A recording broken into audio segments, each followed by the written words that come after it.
Now that we are familiar with the two essential tools, the pencil and the brush tool, I am going to now attempt to draw over these sunglasses.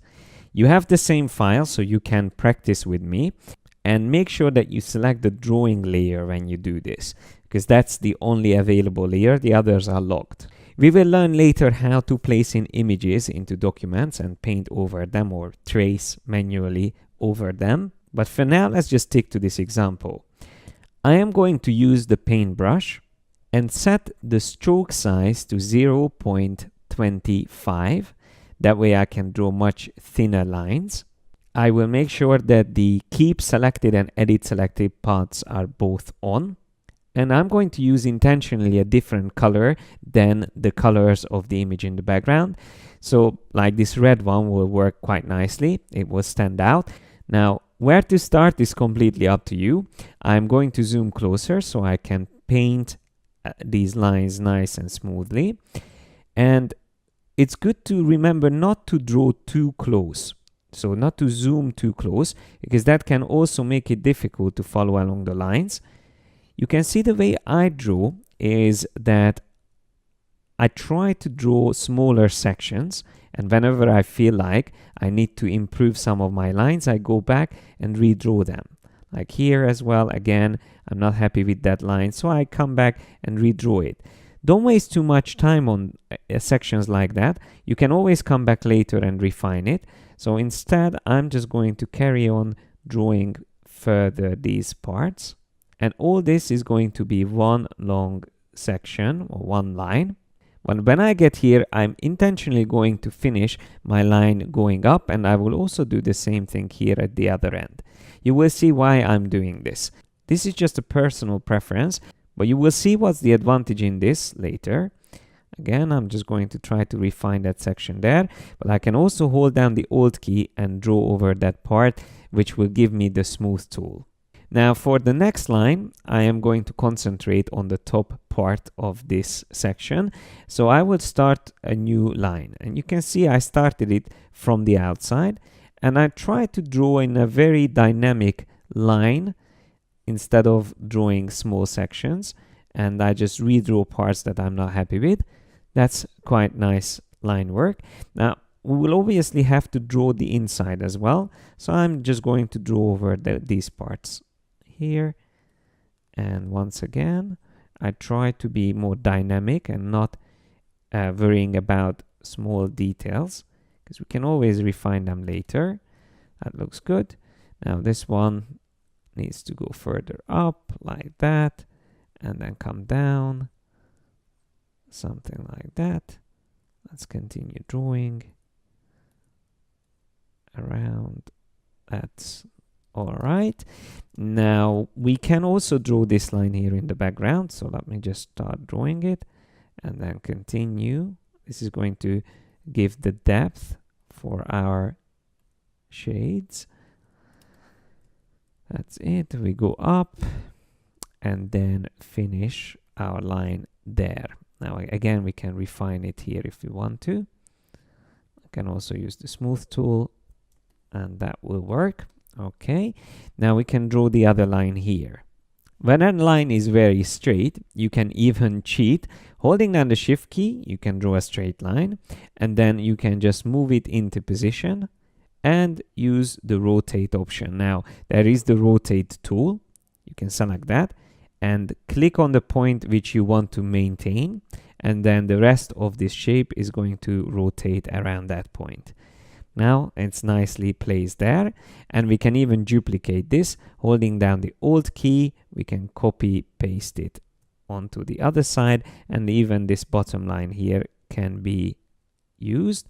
Maybe again using the rotate tool. By pressing R, you can very quickly switch to the rotate tool, select the point which you keep in the original position, and there's the line. Now you can switch back to the brush tool and continue drawing from that section that you created, and then you can finish the line the way you want. And then again, I hold down the Command key or Control key to select another line. Again, continue drawing that. Once again, try to finish it. Do the same thing with the other one. Finish it up there. And then we can also draw another line just to close it off. And then we need one more line. So I'm just going to draw that additional line like that. Now, why did I draw these sections in such a messy way? You will see at the end. So let's just quickly finish this off. I'm going to now start drawing from here. And I'm not even going to bother about the straight line in this case. I just draw it very quickly. There's one. I could even continue in the other way. This shape can be all in one line, because I can see the whole section like that. And then the next line, I will start from here and draw it. If you are drawing the opposite direction, sometimes your hand might not work as precisely as it would in the other direction. So you might want to switch directions if you ever feel like it's not following it the way you wanted. And then once again, holding down the Alt key, I can refine that slightly. Now, let's have a look. So we have the majority of the lines in place already. Probably the messiest part is this here. So we might need to work a little bit more on that. But what I am going to do now is to use a feature that we used previously, the shape builder. But before I switch to that, make sure I select all the lines together. Then we can zoom a bit closer. And now comes the shape builder. Remember, that's Shift M if you want to quickly select it. And then hold down the Alt key. I can very quickly get rid of all those lines that I don't need. So these overlapping lines we won't need. We don't need that one. We don't need this one. And then we can go all the way up here. We won't need this line. We don't need these. You can even draw over the parts that you don't need. There's a little bit left there. That looks much better now. And we can do exactly the same thing here. Just remove the ones that you don't need. Again, Alt click on these one by one, or you can just also hold down Alt and draw over all the sections that you don't need. And then I think that it is it. Maybe that one there needs to be deleted as well. Now, this is one of the many ways you can draw in Illustrator. And let's see the drawing without the image in the background. Now, if you find any parts that you don't like this one here, I'm not entirely sure why it ended up looking like that. And if I'm not happy about the line, I can also just delete it and use again the brush tool and just draw another line that looks better. Okay, I just simplified it a bit.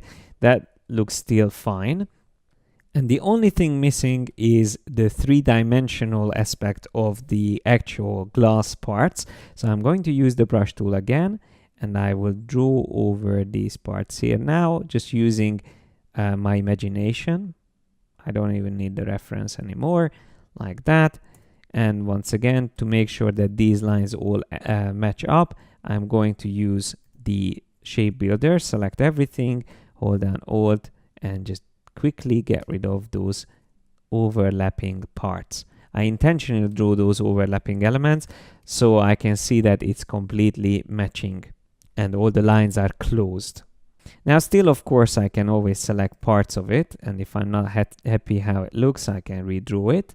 So that's the amazing thing about Illustrator, that it's very easy to do that. And I could even select the whole thing all together and go into the Object, Path, Simplify option, which might not work perfectly in some cases. So you might want to be a bit careful with it. And instead of going all the way down, that might mess up the drawing, but it can also create a quite abstract result. I'm going to keep it around 80%. Let's just see how that looks. Okay, some parts looks better, some parts are actually worse than before. But yeah, it nicely improved sections of it. So I'm going to actually accept this and I'll click OK. You see I use 91%, so it's quite close to the original, but there is quite a big difference in the amount of anchor points. I used 148 in my drawing, but Illustrator managed to simplify it down to 75 points. Now, less anchor points is most of the time an advantage. So you might want to use this simplify more often if you've never used it before. And I'm going to change the color of my outlines to black. Now we achieved a quite nice line work, But there's another great technique that I use normally to create a thicker outline. So once I have my object, I want to have an outline. And I'm going to do that quickly here. So I select the whole shape. And I intentionally do this on the side, so I copy it, holding down Alt, click and drag. And once we have our copy, there's actually many different ways of doing this, but we need to fill this in completely. Now, I prefer to use this tool called Live Paint Bucket. So I'm going to select that. K is the shortcut. And you can use the arrows on the keyboard to switch between colors. I will intentionally use something different like red color. And I'm going to zoom closer. And I am going to click in these sections. I can even just quickly click and drag over the sections, all of them, and paint everything red or whatever color you used. So that's completely filled in the shape that we created. Now that it's created, have it selected and then click on Expand here on the top, which turns these all into normal shapes. And then switch to the Shape Builder tool and paint over or join together the areas which you want to keep as the outlines. Now, avoid this central part here because that's going to be necessary to get the lines right. I'm going to paint over everything. And now that it's filled in, we can also assign an outline or stroke, and we can increase that stroke size, let's say up to something stronger like 3 points, and we can set it to align the stroke outside. Now we can even remove the fill color and just simply move this whole thing back here onto our original drawing, so align it to that. And apart from a couple of problems around here, it looks quite good already. Select this group that I just created, double click on it, and then zoom closer so I can use direct selection tool or the lasso tool and make a selection of that part there, delete all those points. I can also do the same thing here, delete them, and that's the majority that was visible. So now I can just double click again outside and we have a nice outline. So this is without the strong outline and this is with it. Now, of course, this outline can always be amended. So if I feel like it's too strong, I can reduce it a bit.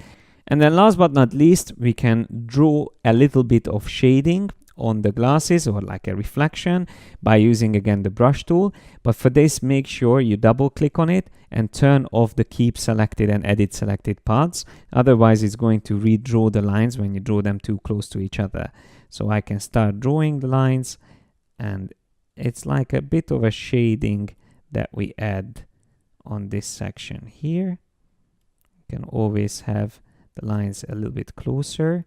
And don't forget, we can also delete the ones that go too far. So I will go over this section again.